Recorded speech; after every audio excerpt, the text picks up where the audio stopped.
ನಿನ್ನೆಯ ದಿನ ಕೆಲಸದ ನಿಮಿತ್ತ DC ಆಫೀಸಿಗೆ ಹೋದಾಗ ನನ್ನ ಪರಮ ವೈರಿ ರಾಜವರ್ಧನನ ಜೊತೆ ನೋಡಿದೆ. ಅಪರೂಪದ ವಜ್ರ ಕವಚದಲ್ಲಿ ರತ್ನವನ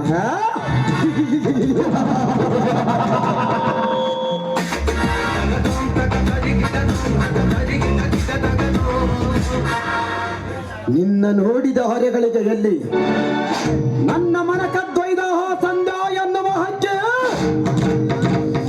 ನನ್ನದಾಗಲೇ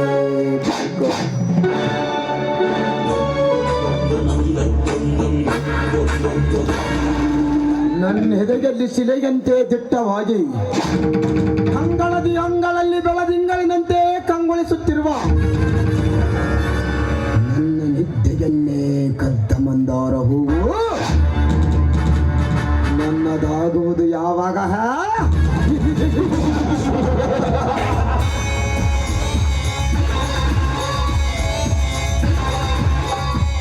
ಸಂಧ್ಯಾ, ನೀನು ಹೊತ್ತು ನಿಂತ ನಿನ್ನ ರೂಪ ಲಾವಣ್ಯ ಕಂಡರೆ ಆ ದೇವಲೋಕದ ಅಪ್ಸರೆಯರ ನಾಜ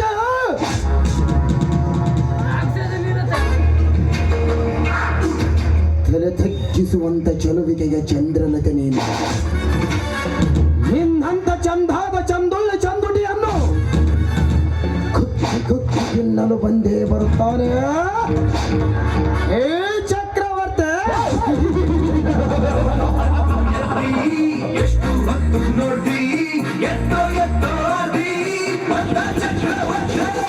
ಮಧುರ ಝೇಂಕಾರನಾದದಿಂದ ನೀನು ಆಶ್ರಯ ಪಡೆದ ರಾಜವರ್ಧನ ಸುತ್ತ 10 ಹಳ್ಳಿಗಳ ಬಡವರ ಪಾಲಿನ ಸರದಾರನಾದರೆ ಕಣ್ಣಿಗೆ ಕಂಡ ಸಾವಿರಾರು ಹೆಣ್ಣುಗಳನ್ನು ಕಾಮದಿಂದ ಅನುಭವಿಸಿ ಬಂದ ಕಾಮದ ಏ ಚಕ್ರವರ್ತಿ.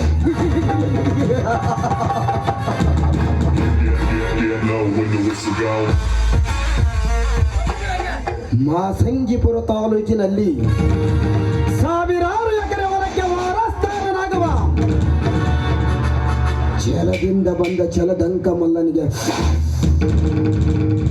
ಅರ್ಜೆಂಟಾಗಿ ಬೇಕಾಗಿದೆ ನಿನ್ನಂತ ಕಾಮ ಸುಖ ಕೊಡುವ ಹಂದದ ತರುಣಿಯರ ಸ್ನೇಹ.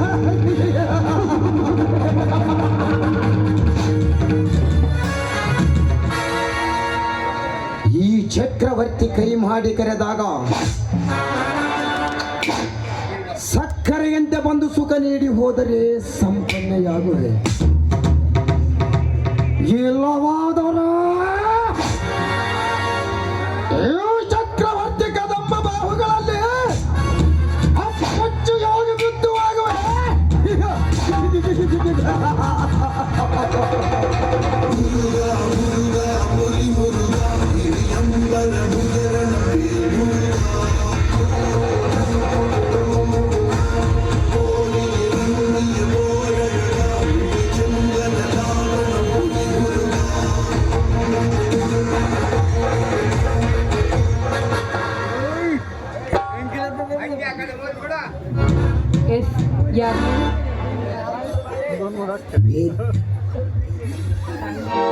ಸಂಧ್ಯಾ, ಹಿರಿಯರು ಹೇಳಿಲ್ಲವೇ?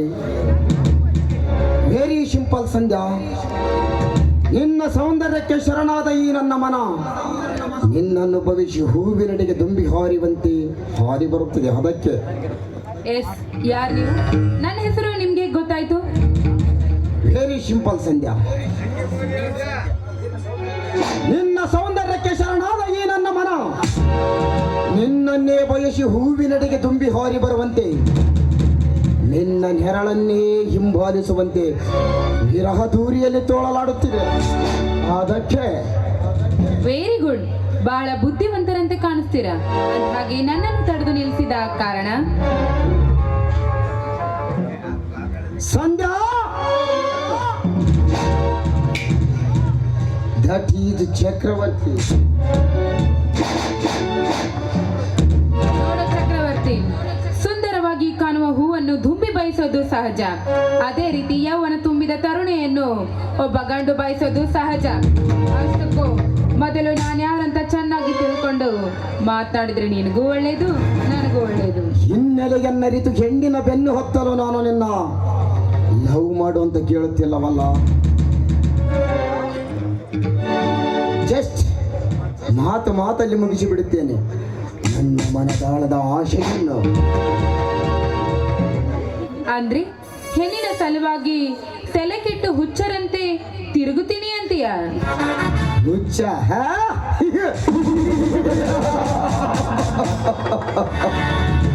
ಹೌದು ಸಂಧ್ಯಾ, ನಾನೊಬ್ಬ ಹುಚ್ಚನಾಗಿದ್ದು ಯಾಕೆ ಗೊತ್ತಾ?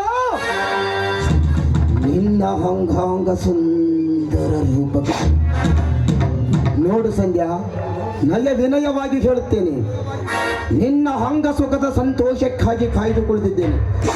ನೀನು ರತಿರಂಬೆಯಾಗಿ ಕುಣಿದ ಮೇಲನೆಯಾಗಿ ತಪ್ಪಿಕೊಂಡು ನನ್ನ ಕಾವೇರಿದ ಕಾಮದಾಹವನ್ನು ಇಳಿಸುವ ತಲ್ಲಣಿಸುವ ಕಾಮಿನಿ ನೀನಾಗು ಬಾ. ಅಂದ್ರೆ ನಿಮ್ ದೃಷ್ಟಿಯಲ್ಲಿ ಅಷ್ಟೊಂದು ಅಂದಗಾತಿ ನಾನು? ಅಂದಗಾತೆ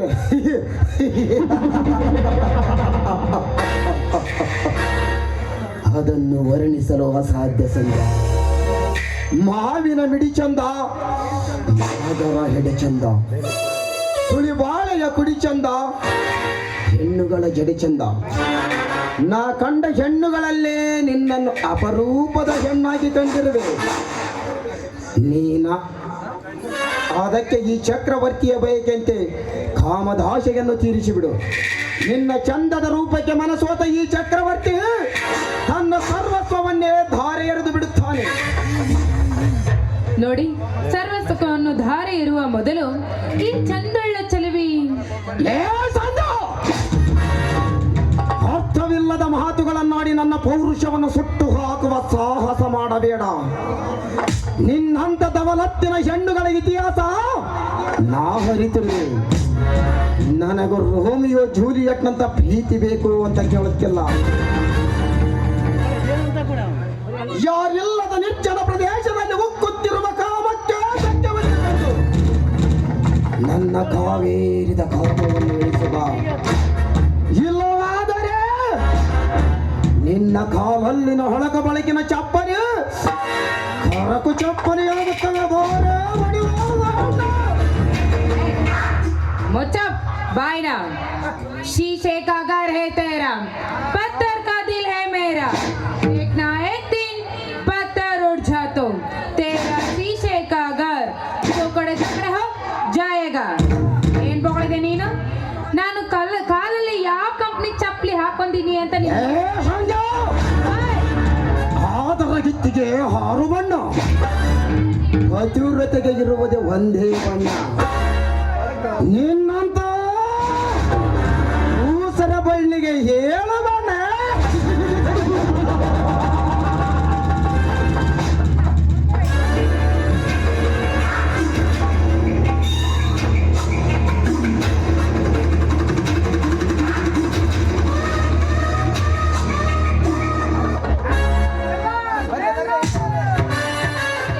ನನ್ನ ಕಣ್ಣಿಗೆ ಕಂಡು ಕಾಮದಾಹ ತೀರಿಸಿ ಬಿಡಲು ಸಜ್ಜಾದ ಹೆಣ್ಣುಗಳ ಬ್ಯಾಕ್ಗ್ರೌಂಡ್ ತೆಗೆದುಕೊಂಡು ನಾನೇನು ಮಾಡಲಿ? ಬಂಗಾರದ ಪಂಜರದಲ್ಲಿ ಸಾಗಿದ ಗಿಳಿಯಾದರೂ ರೆಕ್ಕೆ ಬಂದಾಗ ಹಾರಲೇಬೇಕು. ಕೋಟ್ಯಾಧಿಪತಿಗಳ ಮನೆತನದವಳಾದರೂ ಪ್ರಾಯಕ್ಕೆ ಬಂದಾಗ ಗಂಡಿಗೆ ಸೋಲಲೇಬೇಕು. ನೀನಾಗಿ ಬಂದರೆ ಈ ಸಮಾಜದವರು ಏನೂ ಆಗಿಲ್ಲವೆಂಬಂತೆ ಸುಖದ ರಸಪಾಕ ಕಳಿಸಿಕೊಡುವೆ. ಇಲ್ಲವಾದರೆ ಸೈಲೆಂಟ್ ಆಗಿದ್ರು ರಾಮ, ವೈಲೆಂಟ್ ಆದ್ನೋ.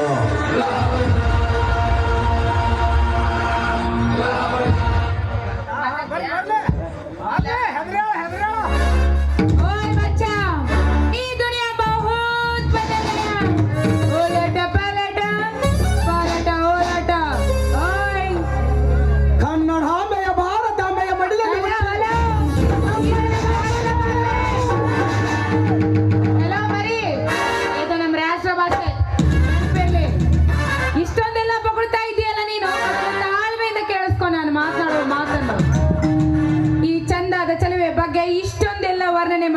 ಇದೆಯಲ್ಲ, ಇವಳ ಕಾಲಿಗೆ ಯಾವ ಕಂಪ್ನಿ ಚಪ್ಪಲಿ ಹಾಕೊಂಡಿದ್ದಾಳೆ ಅಂತ ಸ್ವಲ್ಪವೇ ಸ್ವಲ್ಪ ಖಾತರಿ ಪಡಿಸ್ಕೊ ನೀನು. ಲೇ ಸಂಘ! ಅರ್ಥವಿಲ್ಲದ ಮಾತುಗಳನ್ನು ನೋಡಿ ನನ್ನ ಪೌರುಷವನ್ನು ಸಾಹಸ ಮಾಡಬೇಡ. ನಿನ್ನಂತ ದವಲತ್ತಿನ ಹೆಣ್ಣುಗಳಿಗೆ ಇತಿಹಾಸ ನಾವು ಹರಿತಿರುವೆ. ನನಗ ರೋಮಿಯೋ ಜೂಲಿಯಟ್ಟದ ಪ್ರೀತಿ ಯಾರಿಲ್ಲದ ನಿರ್ಜನ ಪ್ರದೇಶದಲ್ಲಿ ಹೊಕ್ಕುತ್ತಿರುವ ಕಾಮಕ್ಕೆ ಬೆಳೆದುಕೊಂಡು ನನ್ನ ಕಾವೇರಿದ ಕಾಮವನ್ನು ಇಳಿಸುವ. ಇಲ್ಲವಾದರೆ ನಿನ್ನ ಕಾಲಲ್ಲಿನ ತಳಕ ಬಳಗಿನ ಚಾಪನೆ ಕರಕು ಚಪ್ಪಲೆಯಾಗುತ್ತವೆ. ಹೊರೆ ಬಡಿವಾರದ ಹೆಣ್ಣು. ಅಬ್ಬಬ್ಬಬ್ಬಬ್ಬಬ್ಬಬ್ಬಬ್ಬಬ್ಬಬ್ಬಬ್ಬ. ಏನ್ ಮಚ್ಚ ಇಷ್ಟೊಂದೆಲ್ಲ ಒಂದು ಹೆಣ್ಣಿನ ಬಗ್ಗೆ ಈ ರೀತಿ ಮಾತಾಡ್ತಾ ಇದ್ದೀರಲ್ಲ? ಓಯ್ ಕಾಮ ತುಂಬಿದ ಕೋಣವೇ, ಈ ರೀತಿ ಹದ್ದು ಮೀರಿ ಮಾತಾಡೋ ಬದಲು ನನ್ನ ಬ್ಯಾಕ್ಗ್ರೌಂಡ್ ಏನಂತ ತಿಳ್ಕೊಂಡು ಮಾತಾಡೋ ನೀನು. ಹೆಣ್ಣುಗಳ ಬ್ಯಾಕ್ ನಿಮ್ಮಂತ ಚಂಚಲ ಹೆಣ್ಣುಗಳ ಬ್ಯಾಕ್ ಗ್ರೌಂಡ್ ತೆಗೆದುಕೊಂಡು ನಾನೇನು ಮಾಡಲಿ? ಬಂಗಾರದ ಪಂಜರದಲ್ಲಿ ಸಾಗಿದ ಗಿಳಿಯಾದರೂ ರಜ್ಜು ಬಂದಾಗ ಹಾರಲೇಬೇಕು. ಕೋಟ್ಯಾಧಿಪತಿಗಳ ಮನೆತನದವಳಾದರೂ ಪ್ರಾಯಕ್ಕೆ ಬಂದಾಗ ಬೆಟ್ಟಿಗೆ ಸೇರಲೇಬೇಕು. ನೀನಾಗ ಬಂದರೆ ಈ ಸಮಾಜದೆದುರು ಏನೂ ಆಗಿಲ್ಲವೆಂಬಂತೆ ಸುಖದ ರಸಪಾಕ ಉಳಿಸಿ ಬಳಸಿಕೊಳ್ಳೆ. ಇಲ್ಲವಾದರೆ ಇವನ್ ಯಾನು ಕಿರತಕ ನನ್ನ ಮಗನೇ ಇರಬೇಕು. ಇವನ್ಗೆ ಸರಿಯಾದ ಒಂದು ಬುದ್ಧಿಯನ್ನು ಕಲಿಸಿ ಇವನ್ ಮೇಲೆ ಸೇಡನ್ನು ಸಾಧಿಸ್ಕೊಳ್ಳೇಬೇಕು. ನಾನು ಇವನ್ ಮೇಲೆ ನನ್ನ ಜಿದ್ದು ಸಾಧಿಸೋದೇ ನನ್ನ ಗುರಿಯಾಗಬೇಕು. ಏ ಚಿರಾನಿ ಹೆಣ್ಣೆ, ಮನದಲ್ಲಿ ನೀನು ಯಾವ ಸಂಚಿನ ನಾಟಕ ಹೂಡಿದರೋ ಈ ಚಕ್ರವರ್ತಿ ಕೈಯಿಂದ ತಪ್ಪಿಸಿಕೊಳ್ಳಲು ಸಾಧ್ಯವೇ ಇಲ್ಲ.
ಇರುವೆಯ?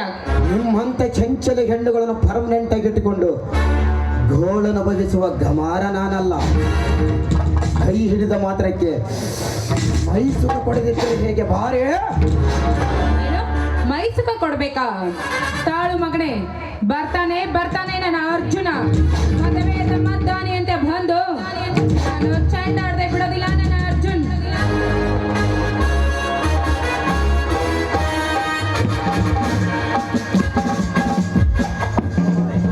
ಯಾಕೋ ಮಗನೇ, ಕಣ್ಣಿಗೆ ಕಂಡ ಪರಸ್ತ್ರೀಯರನ್ನು ಕಾಮದಾಟ ಕೇಳುವಷ್ಟು ಸೊಕ್ಕು ನೆತ್ತಿಗೇರಿದೆಯಾ ನಿನ್ನಲ್ಲಿ? ಲೇ ಅರ್ಜುನ, ಮೈ ಮೇಲೆ ಖಾಕಿದೆ ಎನ್ನುವ ಹಂದಿನಲ್ಲಿ ಯಾರ ಸಮ್ಮುಖದಲ್ಲಿ ನಿಂತು ಮಾತನಾಡುತ್ತಿರುವೆ ಎಂಬುದು ಏನವಿರಲಿ. ಕಂಡವರ ದೊಡ್ಡಲ್ಲಿ ದುನಿಯ ಮಾಡಿಕೊಂಡು ನಾನೇ ಹತ್ತಳ್ಳಿಗೆ ಹಮ್ಮೀರ, ಕಣ್ಣಿಗೆ ಕಂಡ ಕಾಮಿನಿಯರ ಪಾಲಿನ ಕಾಮವೀರನೆಂದು ಮೇರೆದ ಹಾಡುತ್ತಿರುವ ನಿನ್ನಂತ ಕಾಮುಕರ ಸಕ್ಕು ಮುರಿಯುವ ಕ್ರಾಂತಿ ನನ್ನ ಮಗ ಈ ಇನ್ಸ್ಪೆಕ್ಟರ್ ಅರ್ಜುನ ಎನ್ನುವುದು ನಿನಗೂ ನೆನಪಿರಲಿ. ಲೇ ಅರ್ಜುನ, ಏಕರನೆದುರು ಮಹಾನ್ ಪತಿವೃದ್ಧಿತೆ ಅಂತ ಪೋಜು ಕೊಡುತ್ತಾ ಪಕ್ಕದ ಮನೆಯ ಹುಡುಗನ ಹತ್ತಿರ ಪ್ರೀತಿಯ ಪಾಠ ಮುಗಿಸಿಕೊಂಡು ಹತ್ತವರಿಗೆ ಟ್ಯೂಷನ್ ಹೋಗುತ್ತೇನೆ ಅಂತೇಳಿ ಕೈಗೆ ಸಿಕ್ಕವರ ಕೂಡ ಸದ್ದಿಲ್ಲದೆ ಕದ್ದು ಮುದ್ದಾಡಿಸಿಕೊಂಡು ತನಗೆ ತೃಪ್ತಿ ಆಗುವವರೆಗೂ ಸಿಕ್ಕಲ್ಲೇ ಸಿಕ್ಕವರ ಜೊತೆ ಫಸ್ಟ್ ರೌಂಡ್ ಸೆಕೆಂಡ್ ರೌಂಡ್ ಅಂತ ನಂಬರ್ ಗೇಮ್ ಆಡಿ ಬರುವಂತ ಇಂತಹ ಚಂಚಲಗಾಗಿ ನನ್ನಂತ ಕುಬೇರನ ಸೊಕ್ಕು ಮುರಿಯುವ ಕಸರತ್ತು ನಿನಗಾಗದೆ. ಸುಮ್ಮನೆ ಇವಳನ್ನು ಬಿಟ್ಟು ರೈಟ್ ಹೇಳು. ಅಂದು ದ್ವಾಪಾರಯುಗದ ದುಶ್ಯಾಸನ ಗರ್ವ ತುಂಬಿದ ಆ ದುರ್ಯೋಧನ ಮಾತು ಕೇಳಿ ಆ ಪಾಂಚಾಲಿಯ ಸೀರೆಯನ್ನು ಸೆಳೆದು ನಮ್ಮಂತ ಗಂಡು ಕುಲಕ್ಕೆ ಅಪವಾದದ ಮಸಿ ಬೆಳೆದ. ಲೇಕಂತ್ರಿ ನನ್ನ ಮಗನೇ, ನೀನು ಕೆರಳಿದ ಕಾಮದಾಹ ನೀಗಿಸಿಕೊಳ್ಳಲು ಕಂಡ ಹೆಣ್ಣುಗಳನ್ನೆಲ್ಲ ನಿಕೃಷ್ಟವಾಗಿ ಕಂಡು ದುಡ್ಡಿನ ದುರಾಂತರದಿಂದ ಅಮಾಯಕ ಹೆಣ್ಣುಗಳನ್ನೆಲ್ಲ ಕೆಡಿಸಲು ಮುಂದಾದರೆ ನಿನಗೆ ಚಪ್ಪಲಿ ಯಾರಾಕುತ್ತದೆ ಕಣ ನಮ್ಮ ಮಹಿಳಾ ಸಮಾಜ. ಏನು ಕುಣಿಕೆ ಹಾಕುತ್ತದೆ ನಮ್ಮ ಪೊಲೀಸ್ ಇಲಾಖೆ ಎಚ್ಚರ. ಲೇ ಅರ್ಜುನ, ನಿನ್ನ ಡಿಪಾರ್ಟ್ಮೆಂಟ್ ನನ್ನ ಪಾಕೆಟ್ ಅಲ್ಲಿರುವಾಗ, ನಾನು ಒಳ್ಳೆಯ ಮೂಡಲ್ಲಿರುವಾಗ ನಿನ್ನ ಒಣಪುರಾಣಗಳನ್ನು ಕೇಳಲು ನಾನೇನು ಕಾವಿ ತೊಟ್ಟ ಕಂತ್ರಿ ನನ್ನ ಮಗಲ್ಲ. ಇವಳ ಶೀಲ ಕಾಪಾಡಲು ಹರಿಹರ ಬ್ರಹ್ಮಾದಿಗಳ ಅಡ್ಡ ಬಂದರು ಬುರುಡೆಗಳು ತುಂಡು ಆಗುವುದು ಖಂಡಿತ. ಅಂತಹದರಲ್ಲಿ ನಮ್ಮಂತವರು ಕೊಟ್ಟ ಭಿಕ್ಷೆಯಲ್ಲಿ ಬದುಕುತ್ತಿರುವ ನೀನು ಇವಳ ಮುಂದೆ ಹೀರೋ ಆಗಬೇಡ. ಸುಮ್ಮನೆ ಜಾಗ ಖಾಲಿ ಮಾಡಲೇ ತುಕಾಲಿ. ಲೇ ತುಕಾಲಿ ನನ್ನ ಮಗನೇ, ಕಂಡ ಹೆಣ್ಣುಗಳನ್ನೆಲ್ಲ ಕಾಮದ ಬೊಂಬೆ ಎಂದು ಭಾವಿಸಿರುವ ನಿನ್ನ 8 ಇಂಚಿನ ಬುರುಡೆಗೆ ಈಗಿಂದೀಗಲೇ ಬಿಸಿ ನೀರು ಕಾಯಿಸುತ್ತೇನೆ, ಹುಷಾರ್. ನಮ್ಮ ಇಲಾಖೆಯಲ್ಲಿ ಯಾವುದೋ ಕಂತ್ರಿ ನಾಯಿ ನಿನ್ನ ಬಿಸ್ಕೆಟ್ ತಿಂದಿರಬಹುದು. ಹಾಗಂತ ಎಲ್ಲರನ್ನು ನಿನ್ನ ಪಾಕೆಟ್ನಲ್ಲಿ ಇಟ್ಟುಕೊಳ್ಳುವುದಕ್ಕೇನೂ ಆಗುವುದಿಲ್ಲ. ಮರ್ಯಾದೆಯಿಂದ ಹೊರಟು ಹೋದರೆ ಸರಿ, ಇಲ್ಲವಾದರೆ ನೀನು ಇಲ್ಲೇ ಫೋಟೋಗೆ ಫ್ರೇಮ್ ಹಾಕಿಸಿಕೊಂಡು ಬಿಡ್ತೀಯಾ, ಹುಷಾರ್. ಮೈಯಲ್ಲಿ ಬಿಸಿ ರಕ್ತ ಇದೆ ಎಂದು ನನಗೆ ಬಿಸಿ ನೀರು ಕಾಯಿಸುವ ಕೆಲಸ ಮಾಡಬೇಡ. ಏ ಅರ್ಜುನ, ನಿನ್ನ ಡಿಪಾರ್ಟ್ಮೆಂಟ್ ಅಲ್ಲಿ ಈ ಚಕ್ರವರ್ತಿ ಹೆಸರು ಕೇಳಿದರೆ ಸರ್ವಿಸ್ ಪೂರ್ತಿ ಒಂದೇ ಜಾಗದಲ್ಲಿ ಕುಳಿತಿರುವ ಗಂಡುಗಲಿಗಳ ಗುಂಡಿಗೆ ಹೆಚ್ಚಿ ಬೀಳುವಾಗ ನಿನ್ನೆ ಮೊನ್ನೆ ಡಿಪಾರ್ಟ್ಮೆಂಟ್ ಸೇರಿಕೊಂಡು ಈಗ ತಾನೇ ಕಂಡು ಬಿಡುತ್ತಿರುವ ಕೊನ್ನೆ ನೀನ್ ಯಾವ ಲೆಕ್ಕ? ಸುಮ್ಮನೆ ಅವಳನ್ನು ಬಿಟ್ಟು ರೈಟ್ ಹೇಳು. ನಿನಗೆ ಬಂದು ಸೇರಬೇಕಾದ ಮಾಮೂಲು ಸೇರುತ್ತದೆ. ಇಲ್ಲವಾದರೆ 4 ಜನ ಹೊತ್ತುಕೊಂಡು ಹೋಗುವುದಕ್ಕೆ ಕಳ್ಳಿ ಕಟ್ಟಿಗೆ ಚಟ್ಟ ಕಟ್ಟಬೇಕಾದಿದ್ದರೆ ಮಗನೇ.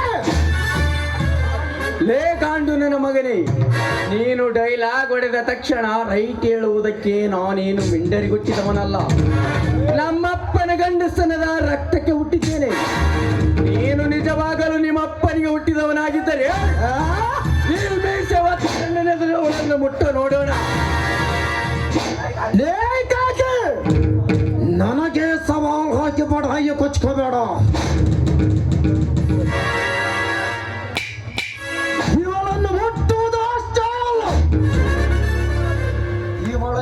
ಕಬಡ್ಡಿ ಆಡ್ತೀನಿ. ಗಂಡಸ್ತನದ ನರ ಇದ್ರೆ, ಹತ್ತಿದ ತೊಡೆಯಲ್ಲಿ ಮಾಂಸ ಕಂಡ ಬಿದ್ದಿದ್ರೆ, ಈ ಚಕ್ರವರ್ತಿ ಆಡುವ ಕಬಡ್ಡಿ ಆಟ ಕೆಡಿಸುತ್ತಾರೆ.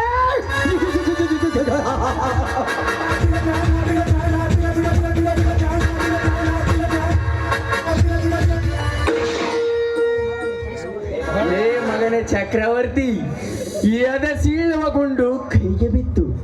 ಗುರಿ ತಪ್ಪಿದೆ ಅಂದುಕೊಂಡಿದೀಯಾ? ಗುರಿ ತಪ್ಪಲಿಲ್ಲ, ನಾನೇ ಯಾಕೆ ಅಂದರೆ ನಿನ್ನಂತವನು ಒಂದೇ ಸಲಕ್ಕೆ ನಿಗಿರಿಕೊಂಡರೆ ಹೇಗೆ? ಸಿಕ್ಕ ಹೆಂಗಸರ ಸೆರಿಗೆ ಕೈ ಹಚ್ಚೋ ಕಾಮುಕರಿಗೆ ನೀತಿ ಪಾಠ ಹೇಳುವವರು ಯಾರು? ಅದಕ್ಕೆ ನಿನಗೆ ವಾರ್ನಿಂಗ್ ಕೊಟ್ಟು ಕಳಿಸ್ತಿದ್ದೀನಿ. ರೈಟ್ ಹೇಳು ಪಾಂಡುರತ್ನ. ಹೋಗುತ್ತೇನೆ ಹತ್ತಿರ. ಹೋಗುತ್ತೇನೆ,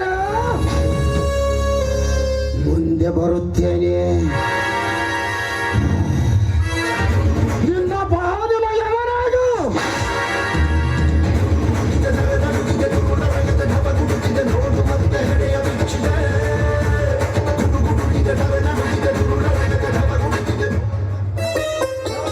ಅರ್ಜುನ್, ಯಾರಿವನು ಇಷ್ಟೊಂದು ಲೀಲಾಚಾಲವಾಗಿ ಮಾತಾಡಿ ಹೋದ್ನಿಲ್ಲ? ಇವನೊಬ್ಬ ದೊಡ್ಡ ರಿಯಲ್ ಎಸ್ಟೇಟ್ ಬಿಸಿನೆಸ್.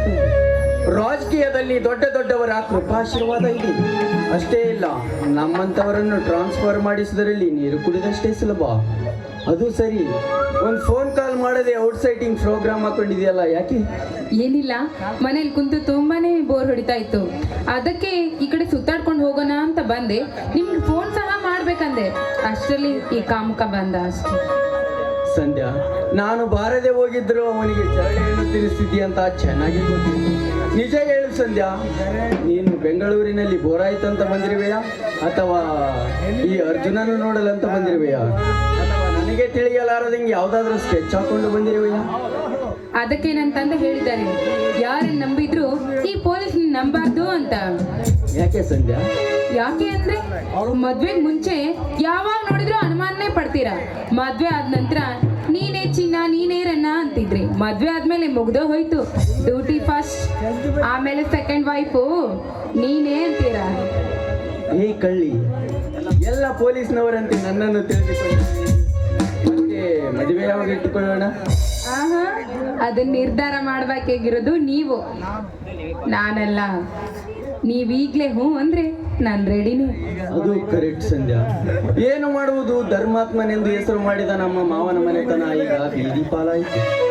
ಎತ್ತ ತಾಯಿಗಿಂತ ಮಿಗಿಲಾಗಿ ತುತ್ತಿಟ್ಟು ಸಾಕಿದ ನನ್ನ ಅಕ್ಕ ಶಿವನ ಪಾದ ಸೇರಿ. ಅರ್ಜುನ್, ಏನ್ ಹೇಳ್ತಾ ಇದ್ದೀಯ? ನಿನ್ನಕ್ಕ ಸುಶೀಲಾ ಸತ್ತು ಹೋಗ್ಲಿ? ಹೌದು ಸಂಧ್ಯಾ, ವಾರ ಕಳೆಯುವುದರಷ್ಟರಲ್ಲಿ ನಮ್ಮ ಮಾವನ ಮನೆತನದಲ್ಲಿ ಏನೇನು ನಡೆದು ಬಿಟ್ಟಿತ್ತು. ಅದು ಹೋಗಲಿತ್ತು. ನಾವಿಬ್ಬರು ಸಂತೋಷದಿಂದ ಇರಬೇಕೆಂದು ನೀನು ಬಯಸಿದ ಟೈಮ್ನಲ್ಲಿ ಆ ವಿಚಾರ ಯಾಕೆ? ಅಂದ್ಹಾಗೆ ನಾನು ಮುಂದಿನ ವಾರನೇ ಬೆಂಗಳೂರಿಗೆ ಹೋಗ್ತಾ ಇದ್ದೀನಿ. ಯಾಕೆ? ಯಾಕೆಂದ್ರೆ ನಾನು ಬಂದಿದ್ದೆ ನಿನಗೋಸ್ಕರ. ಬೆಂಗಳೂರಿನಲ್ಲಿದ್ದಾಗ 10 ಸಾರಿ ಕಾಲ್ ಮಾಡ್ತಾ ಇದ್ದೆ. ಇಲ್ಲಿ ಬಂದ್ಮೇಲೆ ಮುಗಿದು ಹೋಯ್ತು. ಫೋನ್ ಮಾಡಿದ್ರೆ ನೇರವಾಗಿ ಬಂದು ಭೇಟಿ ಆಗ್ತೀನ ಅಂತೀಯ. ಹೋದೋನು 3 ದಿನ ಹೋಗೇ ಬಿಡ್ತೀಯ. ಅದಕ್ಕೆ ಬೆಂಗಳೂರಿಗೆ ಹೋಗಿ ನನ್ನ ತಂದೆ ಹೇಳಿ ನಿನ್ನ ಅಲ್ಲಿಗೆ ಟ್ರಾನ್ಸ್ಫರ್ ಮಾಡಿಸ್ಕೊಳ್ತೇನೆ. ಸಾರಿ ಸಂಧ್ಯಾ, ಪ್ರೀತಿಯಿಂದ ಬಂದ ನಿನ್ನ ಜೊತೆ ಕಾಲ ಕಳೆಯೋದನ್ನೇ ಮರೆತುಬಿಟ್ಟೆ.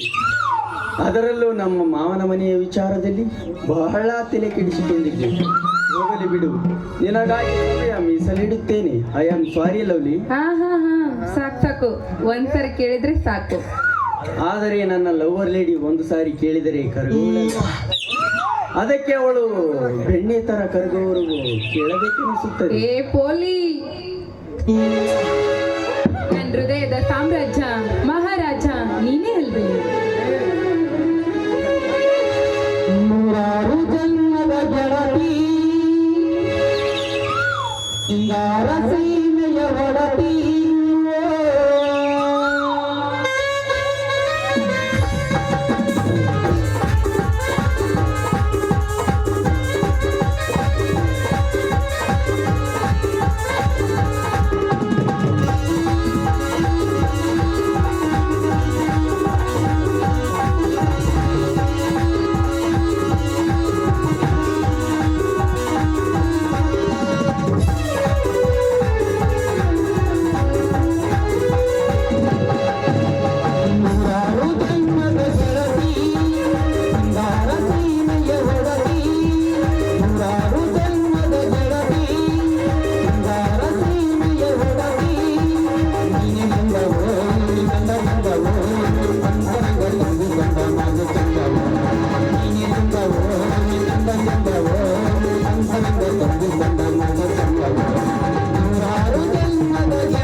ಏನಪ್ಪ ಇನ್ಸ್ಪೆಕ್ಟರ್ ಸಾಹೇಬ, ನಿನ್ನ ಪ್ರೀತಿ ಹುಡುಗಿ ಜೊತೆ ಕಾಲ ಕಳೆದರೂ ಇರ್ತೀಯ ಅಥವಾ ನಮ್ಮ ತಮ್ಮನ ಬಗ್ಗೆ ಆಲೋಚನೆ ಮಾಡ್ತೀಯ?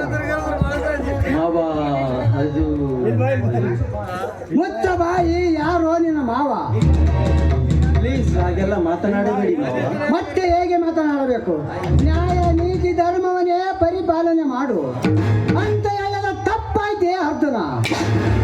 ನಿನ್ನ ಕರ್ತವ್ಯದಲ್ಲಿ ನಿನಗೆ ಸಿಕ್ಕಿರುವ ಸಾಕ್ಷಿ ಆಧಾರಗಳೆಲ್ಲ ಸುಳ್ಳು. ಆ ಸುಳ್ಳು ಸಾಕ್ಷಿಗಳ ಬೆಲೆ 70 ವರ್ಷ ಜೊತೆಯಾಗಿ ಬೆಳೆದವನ ಮೇಲೆ ನಂಬಿಕೆಯಿಲ್ಲವಾಯ್ತೇ ಅರ್ಜುನ. ನೀನೆಷ್ಟೇ ಸಾಕ್ಷಿ ಪುರವೇ ನನ್ನ ತಮ್ಮನ ಮೇಲೆ ಹೊರೆ ಹಾಕಿದರು ನಾನು ಎಲೆ ಮಟ್ಟಿಕೊಂಡು ತಕ್ಷಣ ಹೇಳ್ತೇನೆ. ನನ್ನ ತಮ್ಮನನ್ನು ನಾನು ಹೇಗೆ ನ್ಯಾಯಾಲಯದಿಂದ ಹೊರಗೆ ತರಬೇಕೆಂಬುದು ನನಗೆ ಚೆನ್ನಾಗಿ ಗೊತ್ತಿದೆ. ಇದರಲ್ಲಿ ನನ್ನದೇನು ಪಾತ್ರವಿಲ್ಲ. ಸಾಕ್ಷಿಗಳೆಲ್ಲ ಪರಶುರಾಮನೇ ಕೊಲೆಗಾರ, ಪರಶುರಾಮನೇ ಅತ್ಯಾಚಾರ ಮಾಡಿದ್ದಾನಂತ ಹೇಳುತ್ತಿರುವಾಗ ನಾನು ಏನು ಮಾಡಲಿ ಹೇಳು? ಮುಚ್ಚು ಬಾಯಿ. ಸುಶೀಲ ಎಂತವಳು, ಪರಶುರಾಮ ಎಂತವನು ಅಂತ ನಿನ್ಗೆ ಗೊತ್ತಿಲ್ವೇ? ಏ ಅರ್ಜುನ, ನನ್ನ ಹೆಂಡತಿ ಸುಶೀಲ ಯಾವ ತಪ್ಪು ಮಾಡಿದಳೆಂದು ಅವಳ ಆತ್ಮಕ್ಕೆ ಶಾಂತಿ ಸಿಗದಂತೆ ಮಾಡುತ್ತಿದ್ದರು. ಅತ್ತಿಗೆಯನ್ನು ಎತ್ತ ತಾಯಿ ಎಂದು ಮಮತೆಯಿಂದ ನೋಡುತ್ತಿದ್ದ ನನ್ನ ತಮ್ಮನನ್ನು ಅವನನ್ನು ಯಾವ ಅತ್ಯಾಚಾರ ಎಂದು ಶಿಕ್ಷೆ ಕೊಡುತ್ತಿದ್ದೇನೆ. ಸಮಾಧಾನ ಮಾಡಿಕೊಳ್ಳಿ ಮಾವ, ಸಮಾಧಾನ ಮಾಡಿಕೊಳ್ಳಿ. ಈ ರೀತಿ ದುಃಖಿಸಿದ್ರೆ ಏನು ಪ್ರಯೋಜನವಿಲ್ಲ. ಸಮಾಧಾನ ಮಾಡಿಕೊಳ್ಳಿ ನೀವು. ಏನೊಂದು ಸಮಾಧಾನ ಮಾಡಿಕೊಳ್ಳಲೆ ತಾಯಿ, ಏನೊಂದು ಸಮಾಧಾನ ಮಾಡಿಕೊಳ್ಳಲೆ. ನನ್ನ ತಮ್ಮ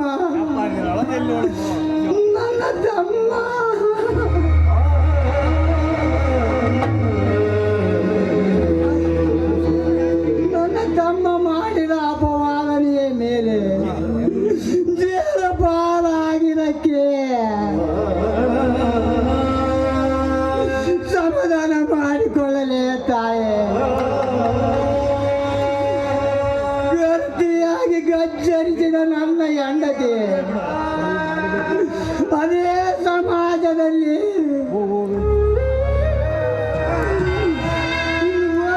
ವೈದ್ಯರು ಸಮಾಧಾನ ಮಾಡಿಕೊಳ್ಳಲಿ. ಆ ಪಾಪಿ ನನ್ನ ಮಕ್ಕಳು ತಮ್ಮ ಕುತಾಂತ್ರದಿಂದಲೇ ನನ್ನ ಆಜ್ಞೆಯಲ್ಲಿ ನಾನು ಕಾಲಿಡದಂತೆ ಕೋರ್ಟಿನಿಂದ ಆದೇಶ ಹೊರಡಿಸಿದರೆಂದು ಸಮಾಧಾನ ಮಾಡಿಕೊಳ್ಳಲಿ. ಹೇಳಮ್ಮ, ನಾನು ಯಾವ ಕಾರಣಕ್ಕೆ ಸಮಾಧಾನ ಮಾಡಿಕೊಳ್ಳಲಿ? ಇಲ್ಲಿವರೆಗೆ ಧರ್ಮವಂತರ ಮನೆತನವಾಗಿ ನ್ಯಾಯ ನೀತಿ ಧರ್ಮವನ್ನೇ ಪರಿಪಾಲನೆ ಮಾಡಿ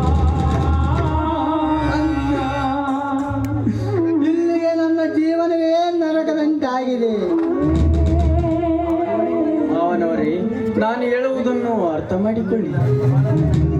ನಿನ್ನನ್ನು ಬಹಳ ಚೆನ್ನಾಗಿ ಅರ್ಥ ಮಾಡಿಕೊಂಡಿದ್ದೀನಿ ಅರ್ಜುನ.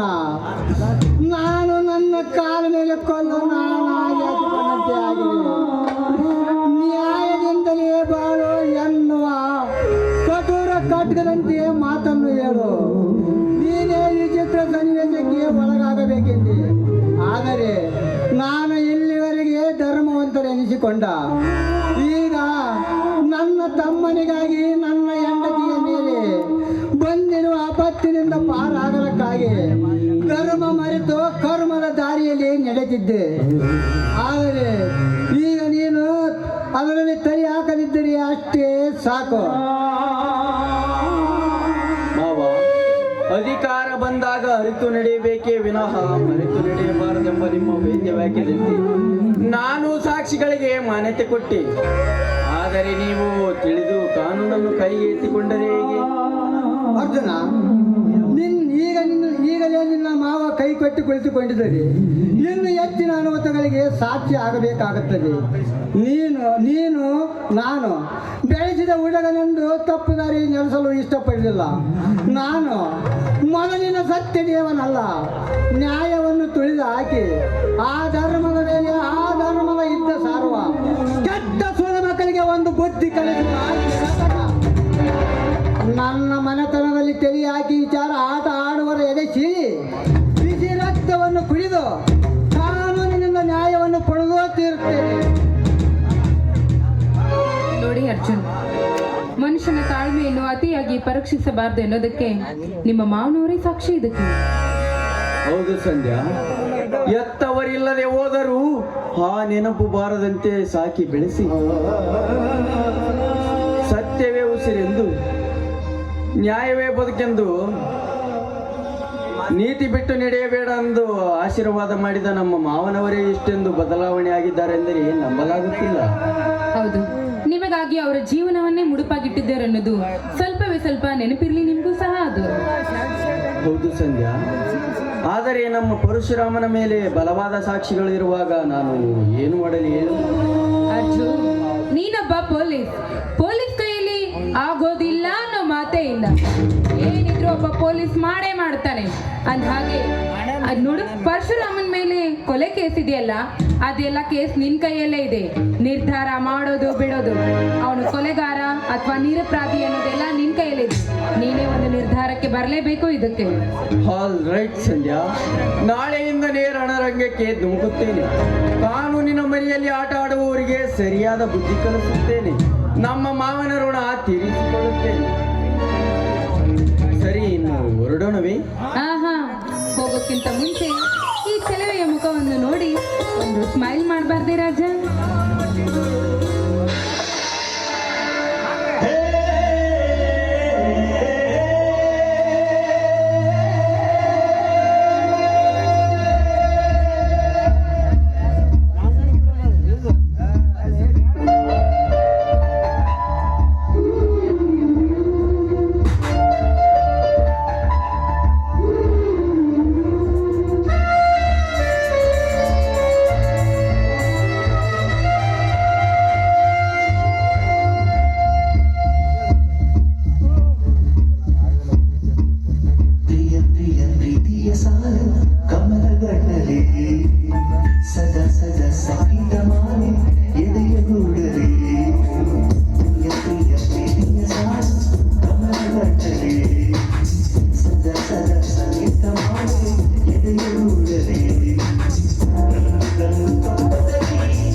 ಹೋಗೋಣ. ಹೋಗೋಣ.